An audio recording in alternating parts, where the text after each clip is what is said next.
இன்றைக்கி நீங்கள் இட்லி ஊற்றுற மாதிரி இருந்தால் எப்பவும் போல் சட்னி சாம்பார்னு செய்யாமல் இந்த மாதிரி ஒரு கத்திரிக்காய் கடையில் செஞ்சு பாருங்கள். அப்புறம் பாருங்கள் எத்தனை இட்லி உள்ளே போகுதுன்னு. செய்யலாமா?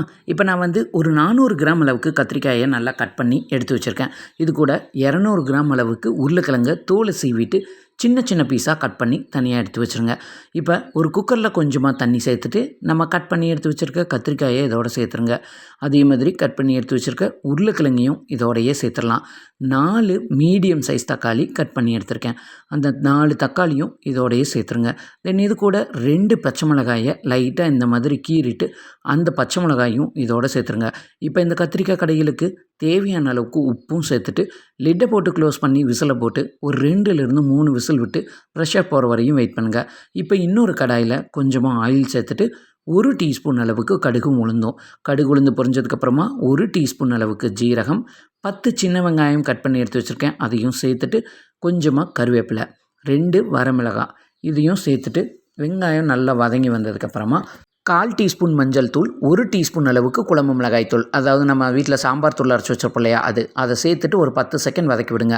ஒரு 8 பல்லு பூண்டு தட்டி இதோட சேர்த்துட்டு நல்லா மிக்ஸ் பண்ணி விட்டுட்டு ஸ்டவ் ஆஃப் பண்ணிடுங்க. இப்போ கடைசியாக ஒரு 1/4 டீஸ்பூன் பெருங்காயத்தூளும் சேர்த்துட்டு நல்லா மிக்ஸ் பண்ணி விட்டுட்டு இப்போ அது தனியாக இருக்கட்டும். இப்போ நம்ம கத்திரிக்காய், உருளைக்கிழங்கு, தக்காளி இதெல்லாம் வேக வச்சுருக்கோம் இல்லையா, அதில் இருக்க தண்ணியை மட்டும் தனியாக ஒரு பவுலில் வடித்து எடுத்துகிட்டு இப்போ வேக வச்சுருக்க கத்திரிக்காய், உருளைக்கிழங்கு, தக்காளியை மட்டும் இந்த தாளிப்போடு சேர்த்துருங்க.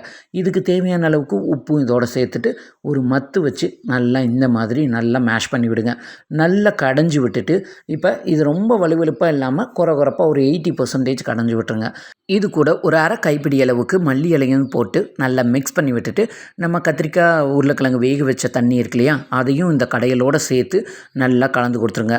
இந்த கத்திரிக்காய் கடைகள் இந்த அளவுக்கு லிக்விடாக இருந்தால் தான் இட்லி கூட சூப்பராக இருக்கும். நல்ல சுட சுட இட்லி ஊற்றிட்டு அது கூட இந்த கத்திரிக்காய் கடைகளில் நிறையா ஒரு குழா மாதிரி நிறைய அந்த இட்லி மேலே ஊற்றி கெட்டியாக தேங்காய் துவையல் அரைச்சி அது கூட மிக்ஸ் பண்ணி சாப்பிட்டிங்கன்னா சொல்லவே வேணாம், அந்தளவுக்கு சூப்பராக இருக்கும்.